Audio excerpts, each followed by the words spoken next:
Jokowi Effect diperkirakan masih menjadi katalis IHSG hari ini. Akhir pekan lalu IHSG menguat signifikan didorong pencapresan Jokowi oleh PDIP. Laju IHSG akan terus meningkat di tengah melemahnya bursa regional akibat sentimen Tiongkok dan Ukraina. Sektor yang akan mendapat sentimen positif adalah infrastruktur, konstruksi, dan farmasi. Sedangkan sentimen luar negeri berasal dari rencana rilis data inflasi Eropa yang diperkirakan stagnan 0,8% dan rilis data inflasi produsen atau Producer Price Index Amerika Serikat yang juga diperkirakan stagnan 0,2%.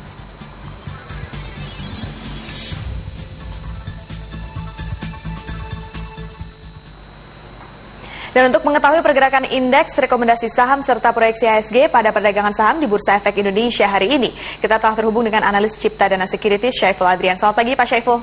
Ya, selamat pagi. Ya Pak Syaiful, nih kalau kita lihat penutupan perdagangan hari Jumat kemarin ini IHSG menguat signifikan ya. Kita tahu ada sentimen politik domestik yang sangat mempengaruhi IHSG pada saat itu. Tapi sebelum kita ke sana, sentimen global apa yang kira-kira akan mempengaruhi IHSG untuk hari ini? Ya, jadi kalau dari sentimen global sebenarnya ada sentimen cukup signifikan dari perkembangan geopolitik di Eropa, yaitu referendum dari Crimea ya, yang hasilnya adalah rakyat Crimea memutuskan untuk bergabung dengan Rusia, di mana referendum ini dianggap ilegal oleh sebagian besar negara ya. Jadi kalau kita lihat ini bisa menjadi beban geopolitik tambahan bagi kawasan Eropa, di mana kita tahu daerah Crimea merupakan daerah supply atau jalur distribusi yang signifikan dari Rusia ke Eropa untuk supply gas ya. Jadi kalau kita lihat ini bisa berpengaruh juga ke depannya untuk memberikan tekanan. Oke, berarti domain efeknya untuk ke dalam negeri, ke Indonesia adalah mungkin ada kenaikan harga komoditas seperti itu, Pak Syaiful?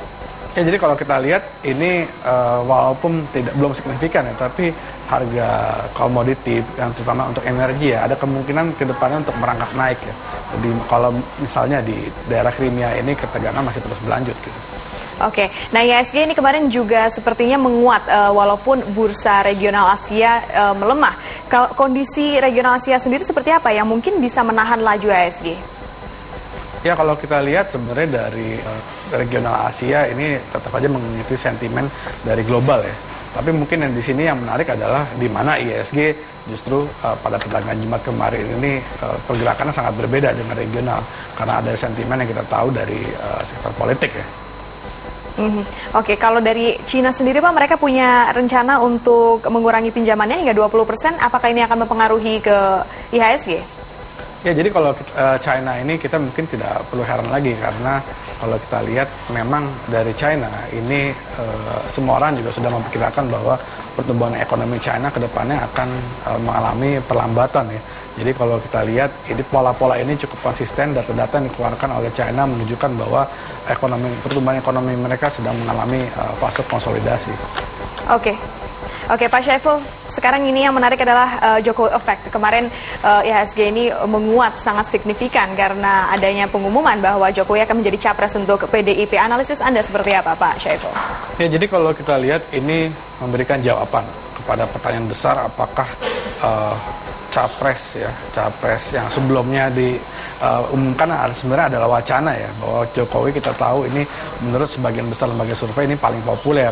Jadi ini memberikan jawaban pada pertanyaan besar bahwa apakah capres paling populer ini akan benar-benar dicapreskan oleh partainya.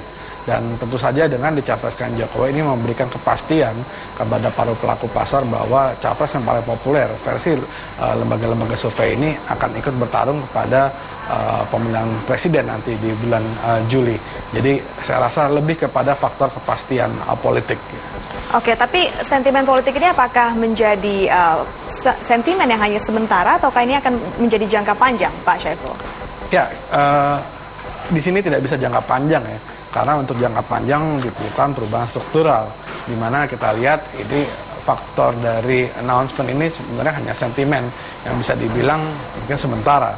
Jadi kalau kita lihat untuk kedepannya ini harus bisa siapapun yang terpilih nanti harus bisa membuktikan bahwa program-program ini sanggup mengatasi permasalahan struktural yang ada di Indonesia ya.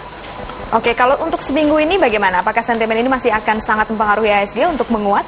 Ya, jadi kalau kita lihat dari data di hari Jumat, di mana animo sangat besar ya. Kalau kita lihat di sini, perdagangan saham ini mencapai 9,4 triliun di hari Jumat, lalu investor asing melakukan aksi beli bersih yang luar biasa besar, 7,5 triliun. Jadi trennya ini kita rasa masih terus naik ya.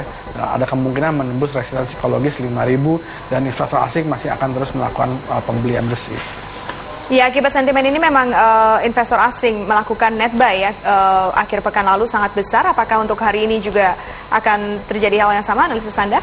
Ya, Mas, ada kemungkinan investor asing masih akan melakukan pembelian ya, tidak hanya dia bersih, tidak hanya di hari ini, mungkin sepanjang minggu ini. Jadi kalau kita lihat tren ini masih berlanjut. Oke, Pak Syaiful, kemarin minggu lalu ketika IHSG menguat cukup tajam begitu, rupiah juga menguat tapi tipis. Apakah Jokowi Effect ini pengaruhnya nanti juga ke depannya akan sangat baik untuk penguatan rupiah terhadap dolar Amerika Serikat? Jadi untuk the whole financial market ya, tidak hanya saham, nilai tukar rupiah juga, dan juga dari pasar obligasi yang kita perkirakan yield ada kemungkinan masih akan menurun, dan ini masih bisa berlanjut dalam jangka waktu 1 minggu sampai 2 minggu ini, walaupun ini sebenarnya hanya sekedar sentimen ya, dan kita mungkin harus berhati-hati ketika indeks di level 5.000 mungkin kita bisa melakukan aksi profit taking, demikian juga dengan rupiah gitu. Oke, di pasar falas sendiri ini kan ada kekhawatiran nih Pak, kita kembali lagi ke sentimen global mengenai referendum di Crimea. Apakah kecemasan ini akan membuat pelaku pasar memilih ke aset falas yang lain, bukan ke dolar begitu? Kalau kita lihat dolar ini sebenarnya kan menjadi safe haven ya.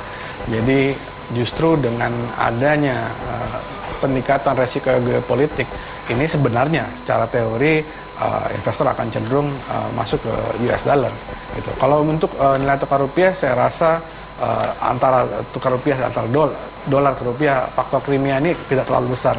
Yang besar adalah secara faktor domestik. Oke, baik. Kalau untuk sektor-sektor yang akan mengalami penguatan untuk hari ini, terutama yang terkait dengan Jokowi Effect, apa Pak Syaiful? Ya, mungkin sektor-sektornya sektor yang saham ya. Ini adalah saham-saham yang punya market cap besar. Sektornya mungkin tidak terlalu penting, tapi saham-saham apa saja. Saham yang punya market cap besar, karena hanya di market cap besar asing akan tertarik masuk. Seperti Mandiri, lalu BRI, Astra, saya rasa 3 saham ini wajib untuk para investor cermati ya. Lalu mungkin satu lagi tetap dari sektor perbankan, yaitu BNI, saya rasa masih cukup menarik. Oke, minggu lalu blue chips ini menjadi saham-saham yang cukup kuat begitu Pak Syaiful. Kalau untuk para investor yang belum masuk ke blue chip, apakah saat ini waktu yang tepat untuk masuk atau harus wait and see lagi?